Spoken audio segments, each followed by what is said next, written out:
prosedurnya dilaksanakan dengan baik dan kemudian kedisiplinan terkait dengan masalah penggunaan masker dan kemudian tentunya aturan-aturan yang diatur dalam penegakan protokol kesehatan dilaporkan dilaksanakan dengan baik. Oleh karena itu tentunya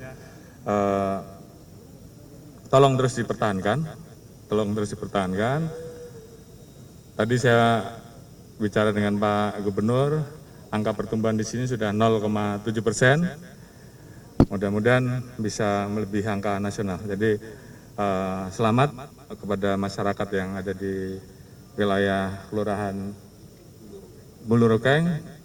Saya titip untuk tetap dijaga kedisiplinan terkait dengan prokes sehingga kita bisa tetap bertahan di zona hijau dan kemudian pertumbuhan ekonomi masyarakat yang ada di wilayah sini bisa semakin hari semakin baik.